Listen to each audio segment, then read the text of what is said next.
El presidente Moreno ha venido aquí a hablar no solamente sobre libertad de prensa y libertad de expresión, sino sobre otras cuestiones que configuran la agenda política más importante para el futuro próximo y a mediano plazo de América Latina.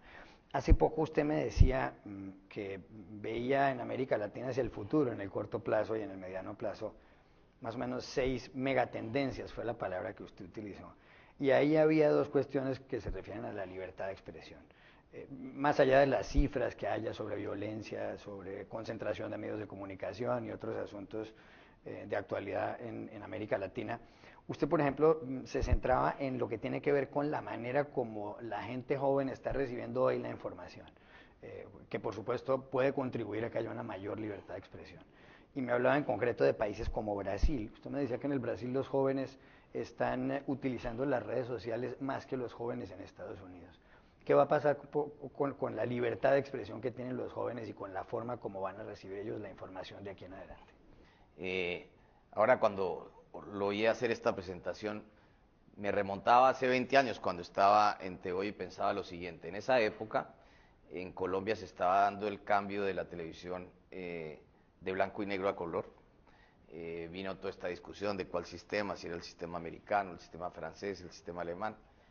Pero lo más importante es que, claro, eso fue una época de enorme violencia, como usted recordará, Juan Carlos, en Colombia, que obligó, por cierto, a los medios de comunicación, sobre todo a la televisión, a la radio y a la prensa, a empezar a denunciar los casos de narcotráfico de manera conjunta, no peleando por uno tener una exclusiva sobre el otro, sino por el contrario, era una manera de protegerse todos, porque en esa época usted recuerda que el director de uno de los principales diarios de Colombia, Guillermo Cano, fue asesinado justamente por el cartel de Medellín en esa época, por Pablo Escobar, de tal manera que fue unas épocas... Fue el 17 de diciembre del 86. Así es, de tal manera que son épocas muy diferentes las que vive la prensa ciertamente en Colombia y en general en el continente, pero lo otro más que yo veo, digamos, como tendencia hacia el futuro, es que en todos estos, si uno se remonta a esos años y mira hoy en día dónde estamos, nos encontramos con la región quizás más urbanizada del mundo en desarrollo.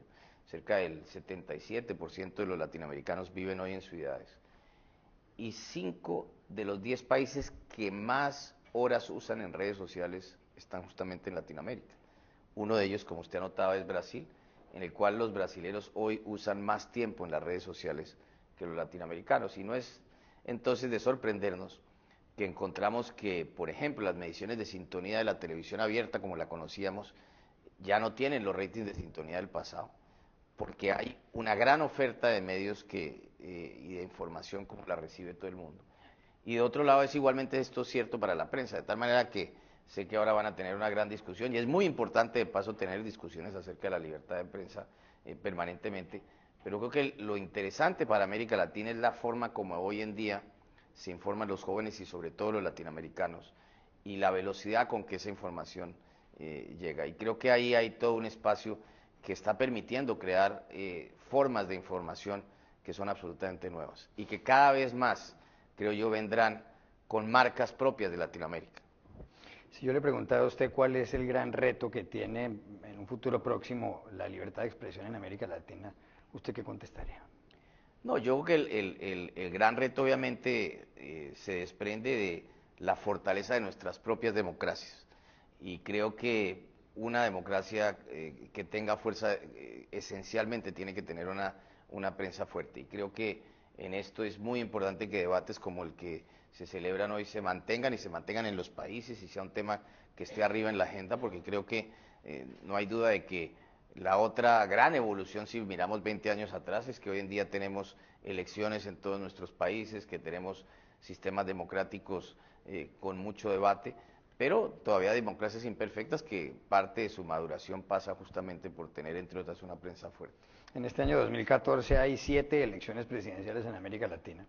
Las hay en El Salvador, en Costa Rica y Panamá, también en Colombia, en Brasil, en Bolivia y Uruguay. ¿Cree usted que los ciudadanos de esos países tendrán una información veraz y una información libre antes de votar? Mire, yo creo que si algo caracteriza hoy en día las campañas de muchos de nuestros países es que son campañas que ya no se hacen en espacios cortos, sino por el contrario, muy como vemos en un país como los Estados Unidos, que las campañas empiezan con mucha anterioridad. Y parte de la razón es que las campañas políticas son muy vigorosas y hay otra cosa nueva que, digamos, hoy en día vemos en muchos de esos países que usted anota, hay la posibilidad de reelecciones.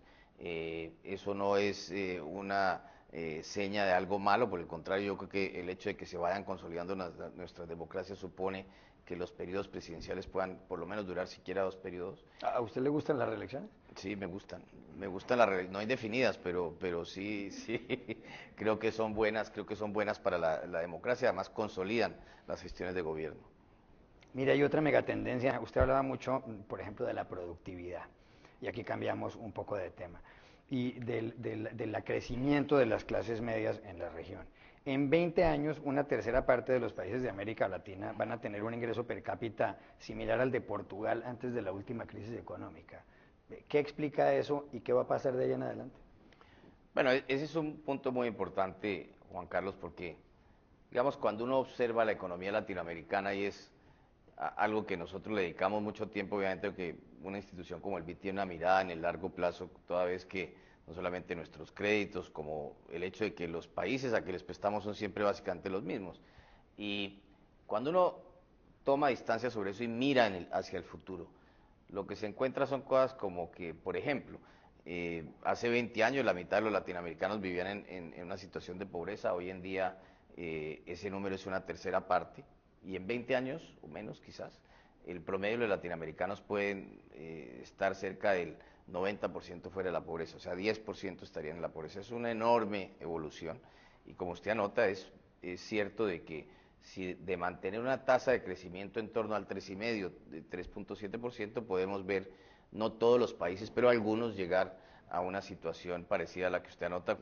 ¿Usted está satisfecho con la lucha que está librando América Latina contra la inequidad, contra la desigualdad, o nos estamos quedando cortos?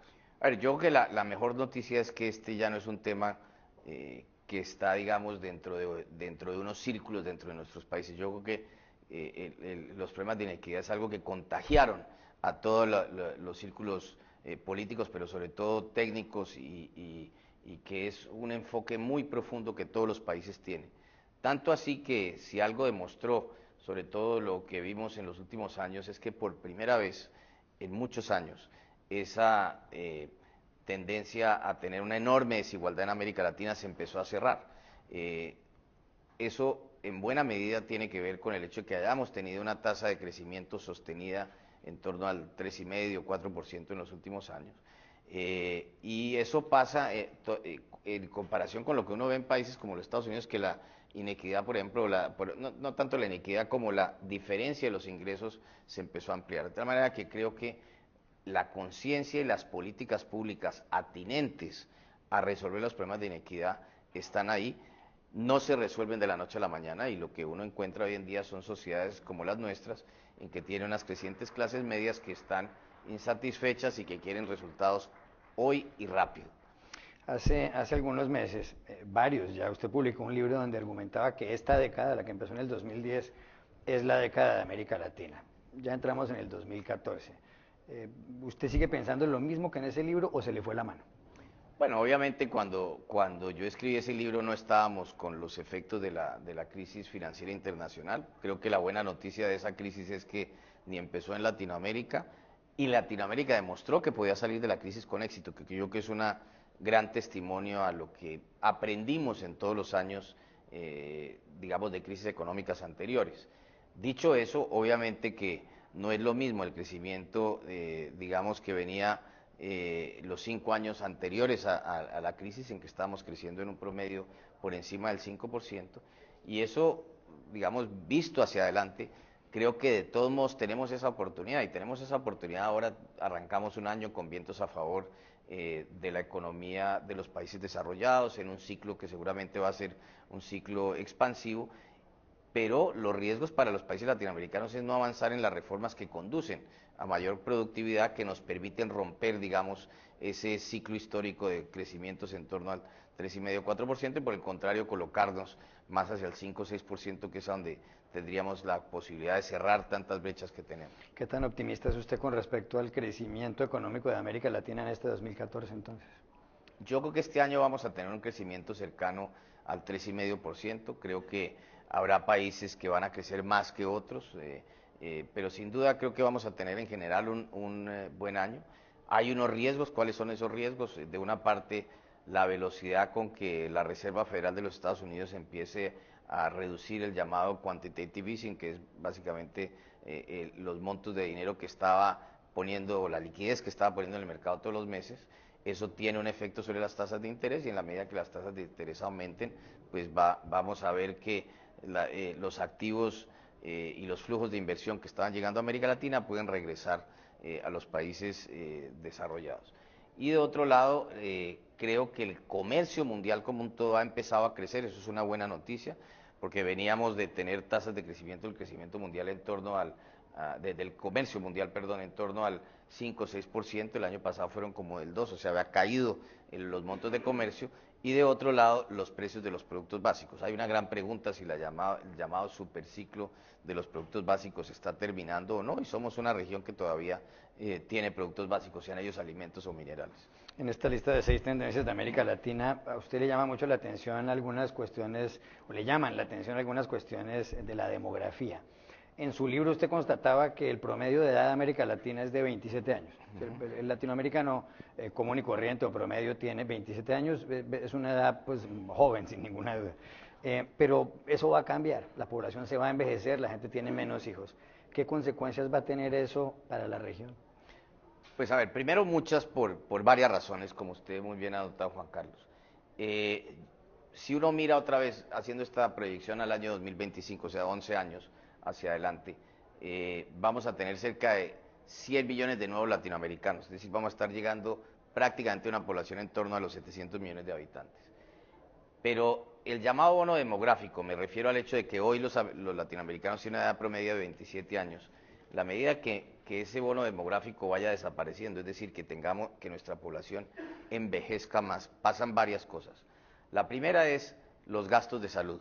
Si usted se remonta hace 20 años, los gastos, el porcentaje del producto que gastaban los países en salud estaba en torno al 2%. Hoy se debe estar situando más en torno al 4 o 5%, y usted sabe, un país como los Estados Unidos hoy gasta 17,5 puntos del producto.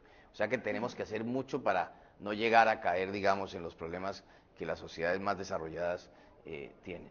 De otro lado, vamos a empezar a tener, en la medida que nuestra edad promedio aumente, menos jóvenes, porque la tasa de fecundidad está cayendo, o sea, menos jóvenes entrando al mercado laboral y a ser parte, digamos, de la parte más viva de cualquier sociedad, y vamos a tener más gente en la tercera edad, y eso obviamente todos los sistemas pensionales se vuelve una discusión muy importante. De allí que todas las reformas pensionales que se puedan hacer ahora van dirigidas a poder mitigar los efectos de demorarnos y hacerlas más tarde, y tener que llegar a situaciones como las que ha tenido que sufrir Europa, que muchas de sus sociedades han tenido que incluso reducir los beneficios pensionales para algunos de sus ciudadanos. Mire, los problemas de salud no parecen ser sencillos en América Latina, y ese es el punto 5 de esta lista de 6.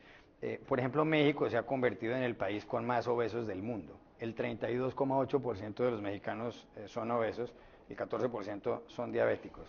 No le voy a preguntar cómo será el perfil de un latinoamericano en algunos años, pero ¿qué tipo de reformas en concreto deberían emprender los países latinoamericanos para evitar este tipo de líos?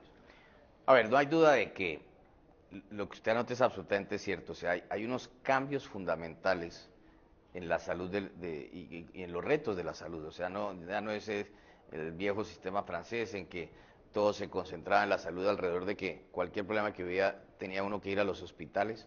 Hoy en día nosotros todo el trabajo que hacemos es más enfocado en las llamadas enfermedades crónicas. Los problemas de obesidad son muy grandes, como usted ha notado, los casos de la diabetes, por ejemplo, los números de personas que tienen diabetes.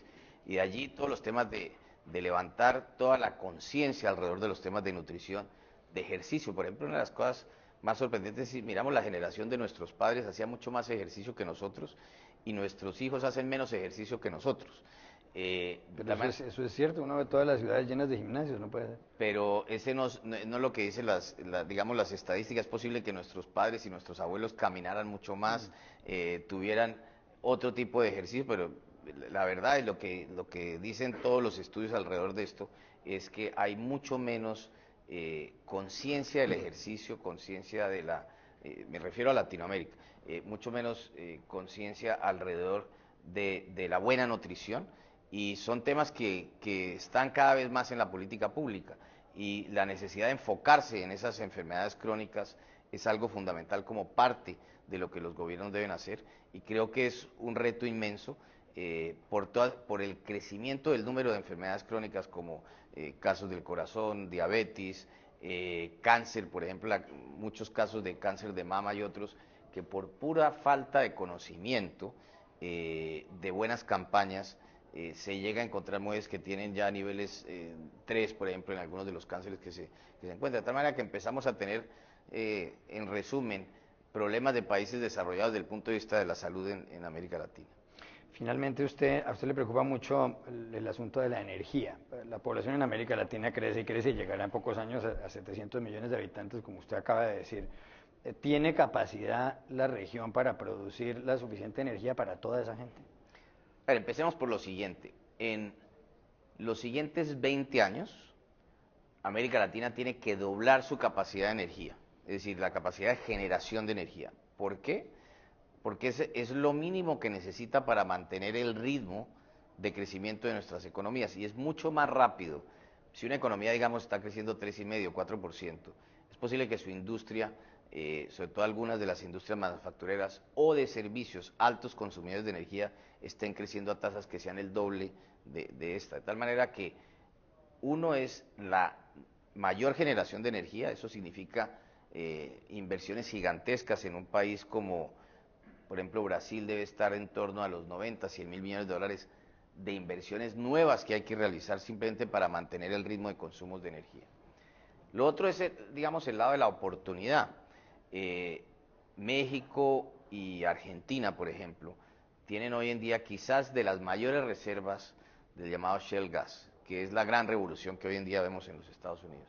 Y esto es muy importante porque la energía es uno de los grandes factores que determina dónde se van a estar localizando las industrias del futuro.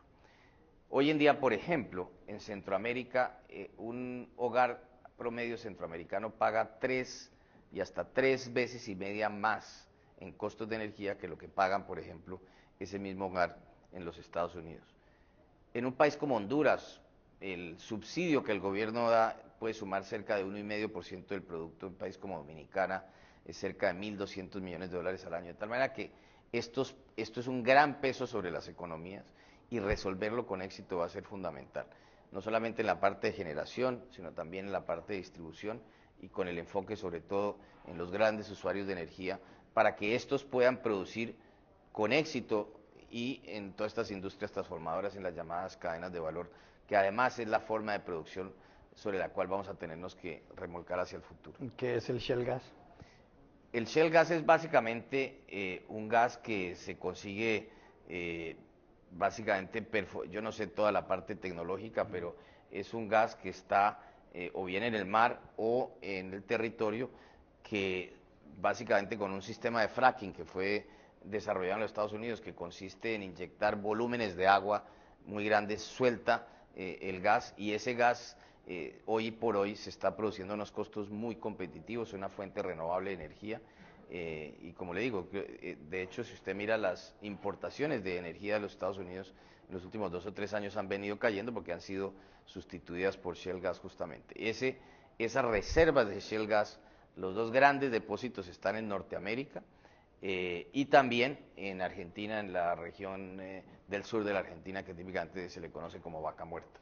A propósito de reformas energéticas, reformas como las del presidente Enrique Peña Nieto, son dignas de imitar. ¿Ese es el camino que debería seguir la región?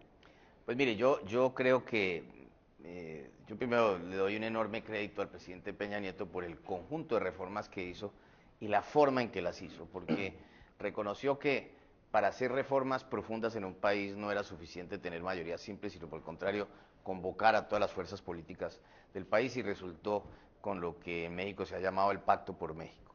Y eso le permitió hacer unas reformas muy importantes en el área de educación. En México, por ejemplo, un profesor podía su hijo heredar, ser parte del sindicato de profesores, hacer parte, digamos, de toda esa vida dentro del sector docente, que obviamente uno de los problemas que tenía es que no tenía los sistemas de evaluación. Hoy en día hay, como resultado de la reforma, un sistema de evaluación claro para los profesores y obviamente trabajar sobre el tema central para todos nuestros países, que es la calidad de la educación para todos los latinoamericanos. No podemos seguir teniendo en América Latina los peores resultados en todas las llamadas pruebas que se hacen cuando se nos compara con el resto del mundo. Pero sobre todo la reforma energética. En México esto fue un tema que usted recuerda de la época de Lázaro Cárdenas en el año 38, en que básicamente eso incluso le trajo un bloqueo por parte de España, grandes diferencias con el gobierno de los Estados Unidos de entonces, y se creó... Rompió relaciones con Inglaterra. Además, y creó toda una situación de muchísima tensión internacional. Pero el resultado final fue obviamente que México, que tiene enorme potencial energético, pues dejara de invertir a los ritmos que podía hacer. Creo que esta reforma va a significar, puede que no inmediatamente, pero sin duda, un gran conjunto de inversiones hacia México. De hecho, ya recientemente algunas empresas han venido firmando, digamos, algunos proyectos para empezar a invertir en energía en México. Y México va a tener un gran potencial energético hacia el futuro, sin ninguna duda. Si en los próximos 10 años América Latina solo tuviera recursos económicos, dinero o plata para resolver solamente un problema, y usted pudiera tomar esa decisión, ¿en dónde pondría el dinero? ¿A qué lo dedicaría? Yo no diría que a qué dedicaría el dinero en un área específica, porque esto es siempre muy... Le cuento un poco un ejercicio que hicimos en el banco. Hay un proceso que se hizo en Copenhague, que se llamó el Consenso de Copenhague, que consistía en reunir una gran cantidad de técnicos y estudiar un conjunto de ideas sobre la base un poco de su pregunta, es decir, ¿qué pasaría si tuviera a la mano 50.000 millones de dólares más para invertir? ¿En qué los invertiría? Hicimos ese ejercicio en Costa Rica, que se llamó el Consenso de San José. Convocamos a muchísimos ministros de Hacienda, académicos, a más de 150 académicos, a jóvenes, y fue muy interesante porque convergieron en ver no solamente lo que decían los jóvenes, sino todos estos técnicos, y ver qué era lo que era más costo efectivo. Y el primer punto era lo que se ha venido a llamar la atención temprana de la niñez, es decir, las inversiones que se hacen en los primeros, digamos, 60 meses de vida de una persona. ¿Por qué son importantes? Porque allí es cuando la persona desarrolla sus habilidades cognitivas, en que todos sus temas de nutrición, la clase de nutrición que tiene, son fundamentales para limitar o no su capacidad de aprender hacia el futuro cuando entre al colegio y eventualmente a toda su formación primaria y secundaria y quizás universitaria. Y desde el punto de vista de efectividad de esa inversión, era la que todo el mundo consideraba la más importante. Yo creo además que es muy interesante ver que hoy en día muchos de los países latinoamericanos han emprendido programas de atención temprana en la niñez y hacerlos prácticamente universales. En esto ha participado mucho la empresa privada. Y el otro tema era todos los temas fiscales, cómo hacer más efectiva la recaudación fiscal, cómo mejorar los códigos fiscales. Muchas veces usted se encuentra cientos de páginas sobre cómo hacer reformas, o mejor, que está en las normas tributarias, el hecho de simplificarlas, de hacerlas más efectivas, ese tipo de cosas creo que son las que más impacto tienen. Ahora, si la pregunta es, aquí tiene esta plata, ¿qué le rinde más? Yo diría que es la atención temprana en la niñez. ¿Qué es lo que más necesitamos? Infraestructura, creo que es donde más rezagos tenemos, y es temas como la energía, puertos, aeropuertos, carreteras, proyectos de agua y saneamiento.